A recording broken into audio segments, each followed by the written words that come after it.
The sound of my purse unzipping made me jolt upright on the living room couch. My heart raced as I spotted Kyle, my new stepson, rifling through it greedily. "What the hell are you doing?" I shouted, anger surging through me.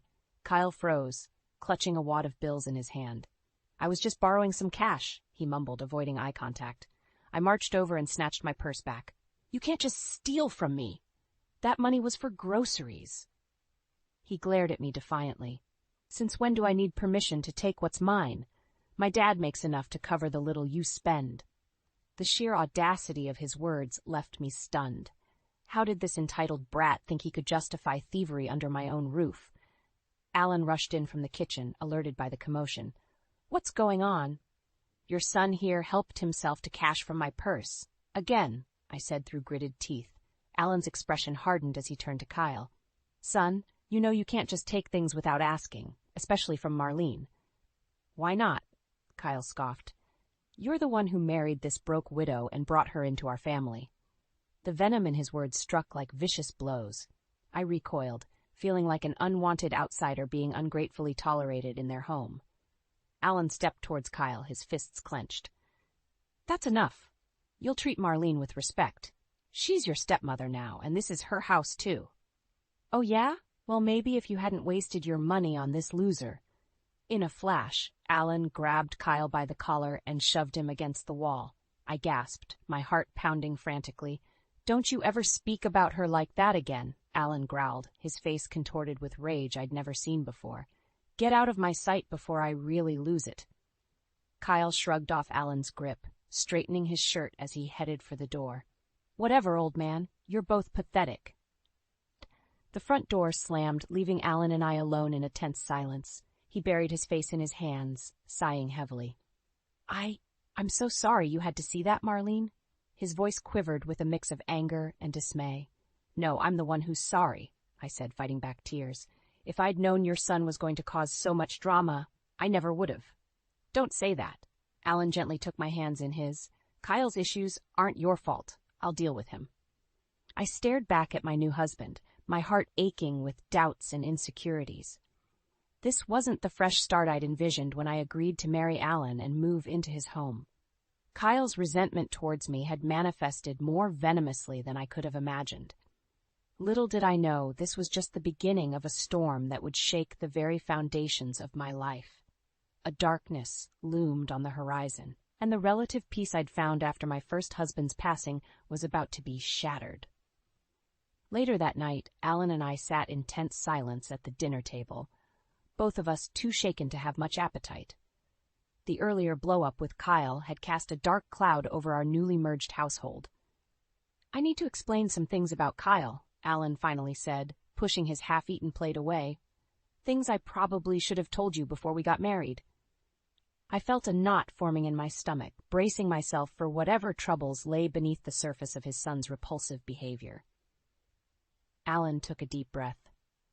"Kyle's mother and we had a really nasty divorce when he was 14. Lots of screaming matches and ugly custody battles. She managed to turn him against me for years with her vicious lies." He shook his head slowly. "Then she hooked up with this real scumbag boyfriend who introduced Kyle to drugs, petty crime, you name it. By the time I got him back, he was already deep into that world, stealing, selling drugs, running with a bad crew." My eyes widened in disbelief. My God, I had no idea it was that bad. He's been in real legal trouble? "More than once," Alan said grimly. "Theft, possession charges, you name it. He's pulled himself out of some deep holes but keeps finding his way back into them." I stared at him, aghast. If he's really that messed up, how could you allow him to just move in here after we married? He's putting us both at risk. "Because he's my son." Alan snapped, defensiveness flaring in his eyes. "Despite all his screw-ups, I can't just abandon him. He's got nobody else in this world." I wanted to argue, to insist that Kyle's very presence was a clear threat to the peaceful life I craved, the life I thought I was signing up for by marrying Alan. But I could see the anguish and guilt weighing heavily on my new husband's shoulders. "I'm sorry," I said, reaching across the table to grasp his hand. "I know you're in an impossible situation as his dad. We'll get through this together, okay?"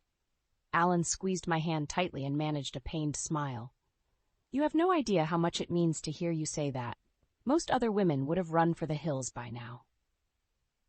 I tried to make light of the situation. Well, I'm too stubborn and strong-willed to let a little thing like your criminal son scare me off. We both managed a gentle laugh, momentarily breaking the tension. But as Alan headed to take a shower, leaving me alone at the table, a cold realization crept over me. The casual theft from my purse had been just the tip of the iceberg. By welcoming Kyle into our home, we'd opened the door to a world of darkness, illegal activities, violence, and God knows what other dangers. I remembered the cocky smirk on his face as he insulted me mere hours ago. There was something chillingly sinister lurking behind those eyes, far beyond the brashness of typical teenage rebellion. A shudder ran down my spine. Had I grossly underestimated the depravity of this boy? No, this man whose twisted path in life could easily bring ruin to the new dream I was trying to build? I knew in that moment that dark days lay ahead. Kyle's very presence had instantly transformed my new marriage from a longed-for sanctuary into a minefield of constantly looking over my shoulder. And as I absorbed the full scope of the situation Alan had gradually let slip, one thing became crystallized in my mind. That vile, manipulative snake was not going to take away my hard-won chance at happiness without a brutal fight. In the weeks that followed, Kyle's audacious demands and destructive behavior only escalated. It was as if he viewed our home as his personal playground, thinking he could treat Alan and I as his servants. "I need some extra cash," he declared one morning, barging into the kitchen while I prepared breakfast. "My car payment's due." I shot him an incredulous look over my shoulder. "Your car payment? Maybe you should get a job and cover your own expenses for once." Kyle sneered. "Why should I work when my dad has so much money? Just give me what I need." "That's enough," Alan interjected sternly, entering from the living room. "I'm not just handing you piles of cash whenever you want it. You're a grown man. Act like it and get a job." In a blur of movement, Kyle swept his arm across the kitchen counter, sending plates, glasses, and silverware clattering to the floor in an explosion of shattered ceramic and glass. "You ungrateful old bastard," he screamed, his face contorted into an animalistic rage. "After all the hell I went through because of you." Alan stood motionless, seemingly petrified by his son's outburst. I jumped back, gasping as shards crunched under my feet. "Get out," I growled through gritted teeth, mustering all my courage. "Get out of our house right now, before I call the police." Kyle opened his mouth to respond, but seemed to think better of it. With one last menacing glare at us both, he spun on his heel and stormed down the hallway, slamming the front door behind him hard enough to rattle the windows. Once his footsteps faded, I crumpled into a chair, struggling to fight back terrified sobs. Alan immediately moved to comfort me, wrapping his arms tightly around my shaking shoulders. His own eyes were glazed with moisture. "I'm so sorry, Marlene," he whispered hoarsely. "You never should have had to go through that." "You need to make him leave," I said, forcing the words out between shuddering breaths. "He's out of control. He's going to seriously hurt one of us." Alan drew back, cupping my face in his calloused hands. "I know, baby. After that explosion, I finally see he's too far gone." Thank God, I thought with a surge of relief. Finally, he was seeing sense. Or so I believed, until Kyle sauntered back through the front door 2 hours later, looking utterly unfazed by his meltdown. And he wasn't alone. Trailing closely behind him was a flashy woman in her late 20s with heavy eye makeup and tight, revealing clothes. Her disinterested scowl seemed permanently affixed on her face. Kyle flung his arm around her shoulders, grinning smugly at us. "Since you two don't seem to like me being around so much, I'll just have Diane here move in to keep me company." The blood drained from my face as Alan and I exchanged a look of disbelieving horror. Move his skanky girlfriend? No, this couldn't be happening. "Kyle, absolutely not," Alan warned, anger seeping back into his voice. "Don't you dare bring that kind of riffraff into our home." "Too bad, old man. It's happening," Kyle taunted. With that, he brushed past us both, pulling Diane down the hallway to what was originally Alan's study. "Oh yeah, you guys can move your little homework space to the garage," he called over his shoulder flippantly. "Me and Babe need our own bedroom." I slumped back into the chair, burying my face in my hands as the sounds of raucous laughter and thumping bass erupted from down the hallway. This nightmare was only getting worse, and my husband seemed powerless to rein in his monster of a son. Living under the same roof as Kyle and his disrespectful girlfriend Diane was a waking nightmare. Nights were filled with thumping bass from their room, shouting matches, and God knows what other disturbances. Worst of all were the little glimpses I'd catch of disturbing activities whenever I passed by their door, furtive figures coming and going at all hours, hushed conversations abruptly silenced by glares in my direction. It was becoming increasingly clear that more than just his obnoxious presence was pervading our home. Kyle was running some sort of illicit operation right under our roof, putting Alan and I at legal risk. One sweltering summer night, the hallway reeked of marijuana smoke yet again. I stormed down to their door and pounded my fist against it furiously. "Kyle, keep that crap away from our part of the house. I'm not letting you turn this into some kind of trap den." The door flew open, and Kyle's sneering face appeared in the cloud of smoke. "Back off, you dried-up old hag," he spat. "What I do in my room is none of your business." My jaw clenched with rage. It becomes my business when it's happening in my home and putting me in legal jeopardy. From over Kyle's shoulder, I spotted Diane lounging on the bed in a skimpy top, lazily scrolling on her phone as if nothing were amiss. "You want a nice, quiet home? Maybe you should have stayed a lonely widow then, instead of marrying into my family's problems." Kyle snarled. With a sudden shove, he sent me stumbling back. I lost my balance and crumpled hard onto the hallway floor, crying out in shock and pain as my elbow smacked against the wall. "That's it! You're out of here!" I heard Alan roar as he rushed in from the living room. "Don't you ever lay a hand on my wife again." He reached down to help me up, his face contorted in fury. For once, there were no hallowed pleas to his son, only unbridled rage. Kyle responded by spitting a huge gob of phlegm that landed squarely on Alan's cheek. The twisted smile on his face was one of pure malice. "Get out," Alan growled in a low, gravelly voice I'd never heard before. "Get out of my house before I bash your skull in and happily let the law deal with me after." Kyle cackled, seeming almost delighted at having provoked this normally mild-mannered man to the brink of violence. "Oh, I'll get out, old man. Just try and make me leave empty-handed after supporting my worthless life for—" Before he could finish, Alan's fist connected squarely with Kyle's nose in an explosion of blood and cartilage. Kyle crumpled to the floor with a high-pitched howl of agony. "That's for Marlene, you piece of garbage!" Alan spat down at his son, flexing his knuckles. The bravado disappeared from Kyle's demeanor as he cowered on the floor, cradling his gushing nose. "You'll pay for this," he blubbered through a torrent of blood and tears. "I'll make you miserable." Summoning whatever was left of my nerve, I forced myself to my feet and leveled an accusatory finger at Diane, who continued to sit casually watching the violence unfold. "Get this trash out of my house," I hissed. "Both of you, before we call the police and public services to forcibly remove you." For once the skanky woman's face betrayed a flicker of alarm, comprehending the very real prospect of legal consequences beyond this domestic dispute.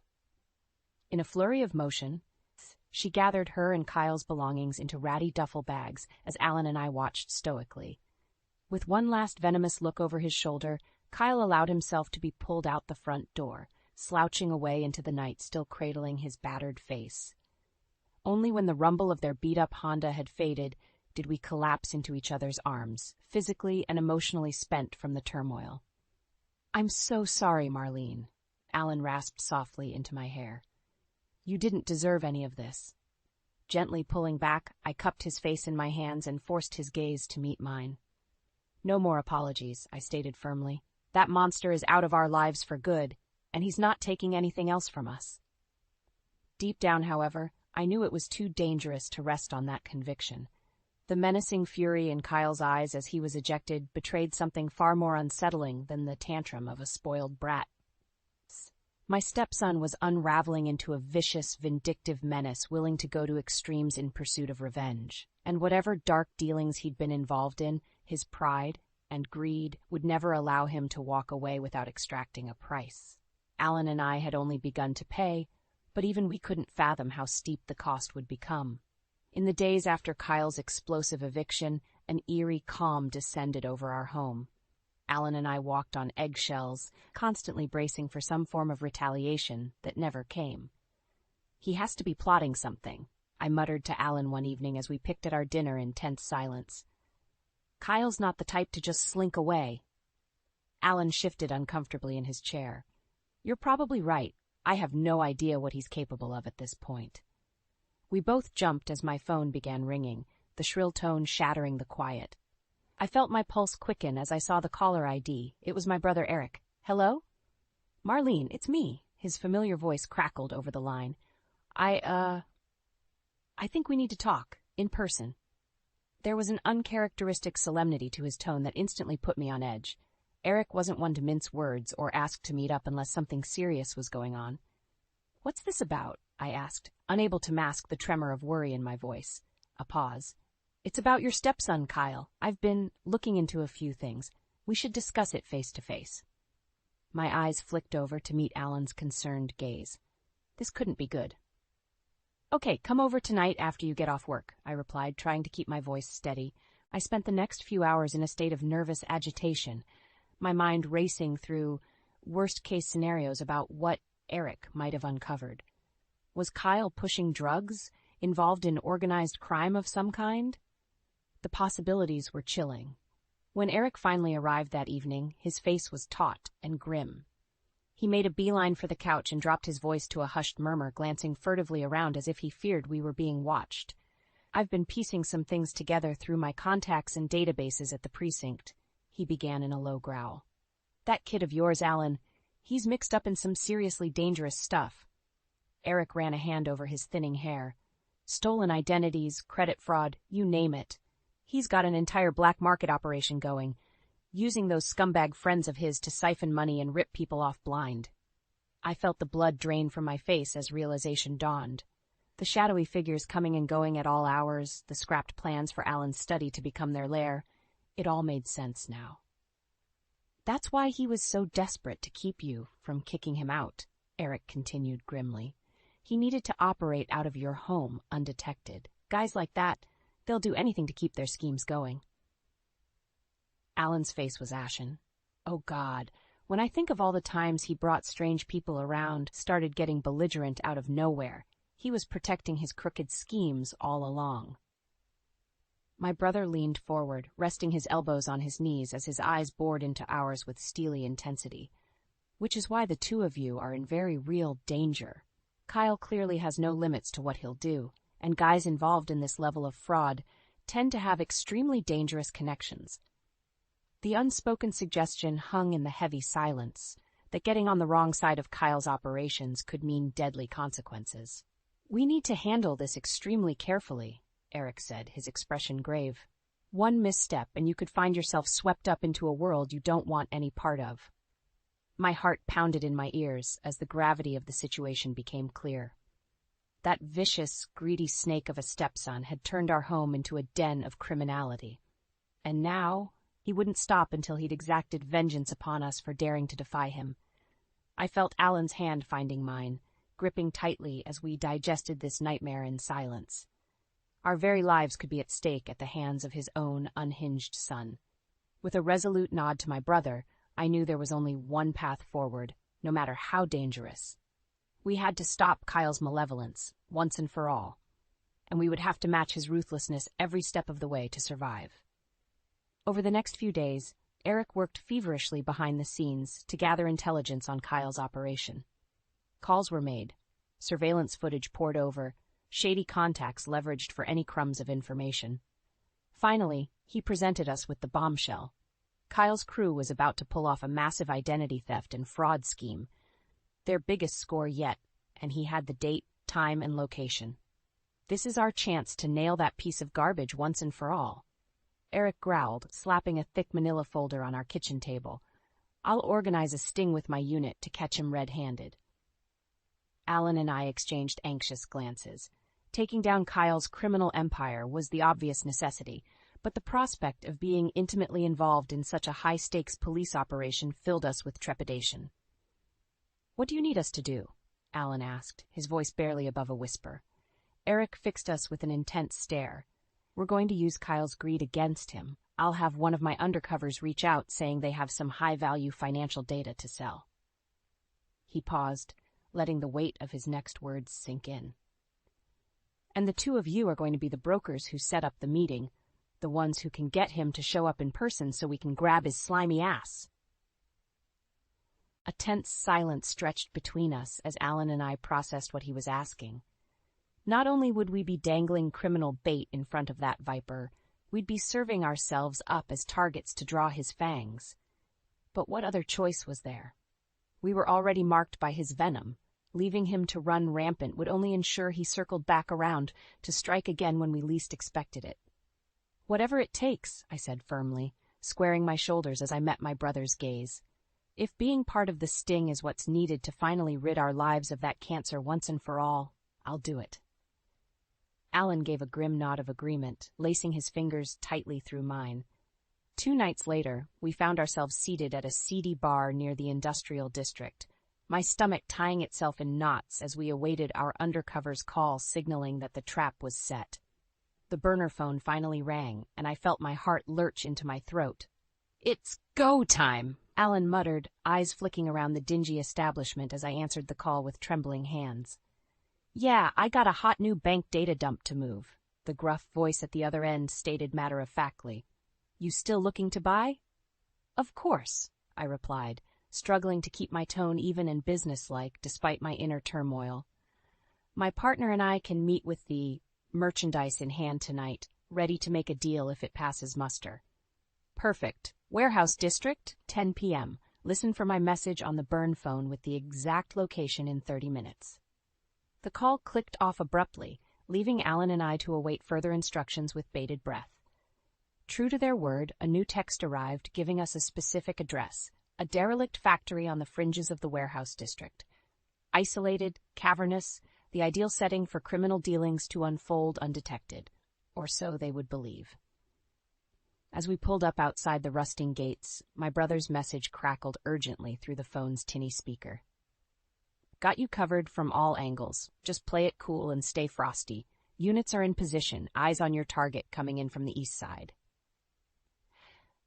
My chest tightened as the unmistakable growl of Kyle's beat-up Honda echoed off the buildings, pulling in through the far gates with its high beams blazing. Time seemed to slow to a crawl as the door slammed open, his hulking form emerging into the sickly glow of the street lamps. "Well, well," he sneered as he swaggered forward, flanked by 2 of his slimy henchmen.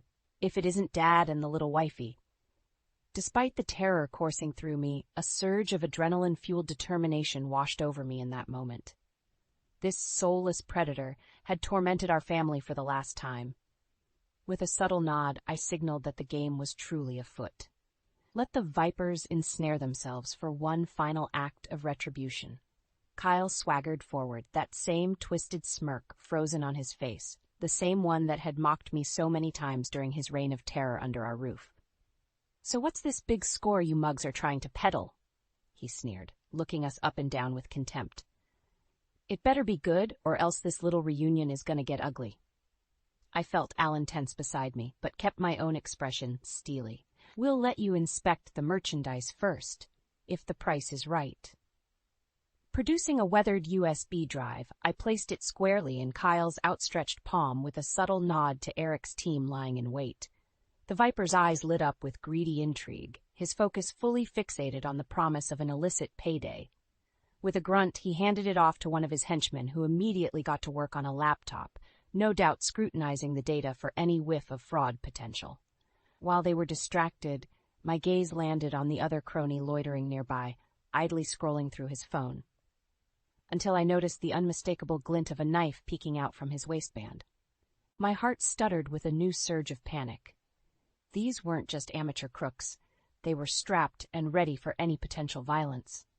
One wrong move, and this entire sting could devolve into a deadly crossfire with me and Alan caught squarely in the middle. I reached out and gave Alan's hand a subtle squeeze, hoping my brother's unit was as dialed in as they promised to be. "Looks legit," the henchman finally grunted after several tense moments, slapping the laptop closed. "Ez money.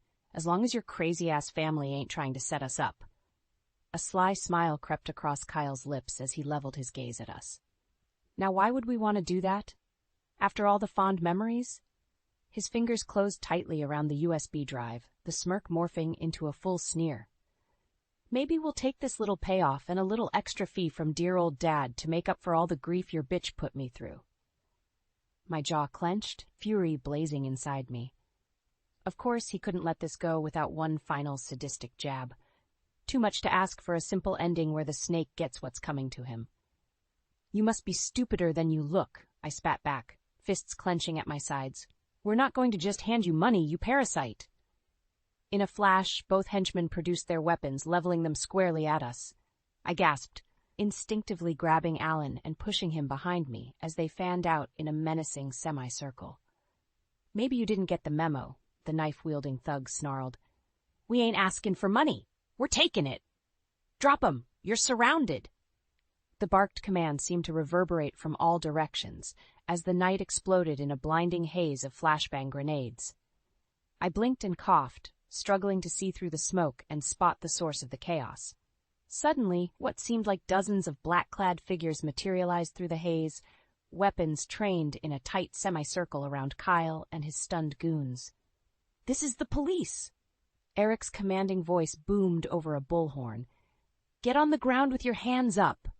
There was a tense beat of stunned silence until the knife wielder made the mistake of whipping his blade in a wild, yet unpredictable arc, met instantly with a searing volley of beanbag rounds from the officers slamming into his chest and abdomen. As he collapsed, wheezing, there was one final snap of resistance as Kyle made a panicked break for his car. But my brother was prepared, rushing out of the smoke to put him in a wrenching arm lock that sent him crashing to the pavement. Kyle Turner, you're under arrest for identity theft, wire fraud, and a whole host of other fun charges. Eric growled through gritted teeth as the cuffs clicked into place. Anything you say or do will only make your life that much harder, scumbag. The still defiant scowl instantly drained from Kyle's face, replaced with naked terror as he finally grasped that the tables had turned and the ultimate consequences were closing in. As the officers hauled him roughly to his feet, his wild eyes met mine briefly, and I was flooded with the most intoxicating sensation of vindictive satisfaction. This sadistic tormentor who'd inflicted so much misery was finally, irreversibly, getting the brutal payback he deserved at the hands of righteous karma, and I was going to revel in every second of his downfall. The weeks following Kyle's dramatic arrest were a whirlwind of legal proceedings, lurid media frenzies, and the gradual unraveling of the tangled web he'd woven. It seemed every time we thought we'd grasped the full extent of his criminal enterprises, more sordid layers would emerge. I watched it all unfold from the gallery with a strange sense of detached amusement. The smarmy swagger, the sadistic manipulation, the sheer delusion of entitlement, all of it had finally caught up to ensnare my stepson in its unforgiving karmic trap. His wretched girlfriend Diane was wrapped up in the dragnet as well, already flipped by the prosecution and ratting out every last depraved detail in a desperate bid for leniency. At this point, she was nothing more than a bug on the windshield to me, easily swatted away and forgotten amid the larger impact headed Kyle's way. Eric was relentless, leaving no insidious crevice of their activities unturned or unpunished. Fraud, money laundering, drug trafficking. Kyle's reckoning was swift and absolute. With the mountain of evidence stacked against him, it wasn't a question of if he'd be convicted, but just how many years he'd be burying himself alive behind bars. The jury has reached a verdict.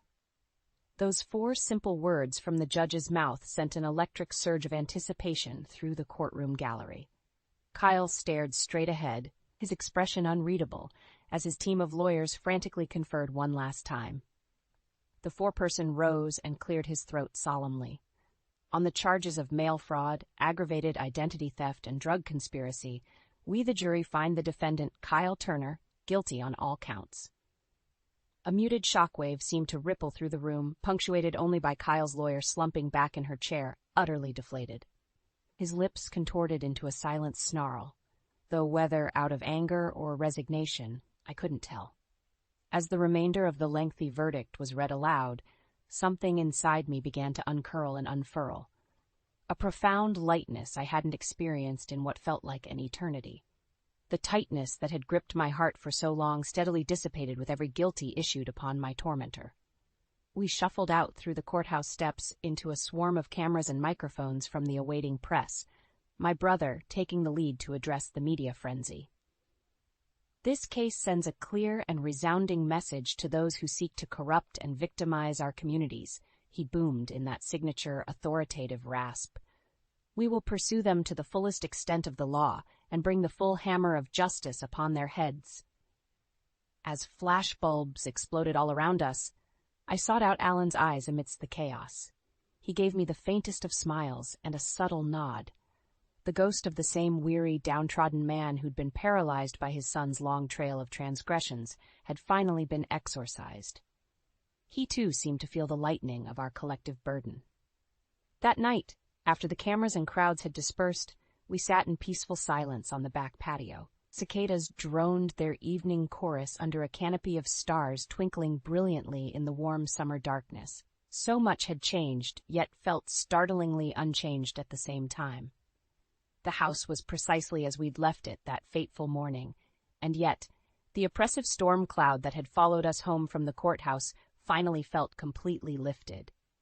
You know, I still have a hard time wrapping my mind around how far that sick bastard was willing to go, Alan said at last, cradling his beer bottle pensively.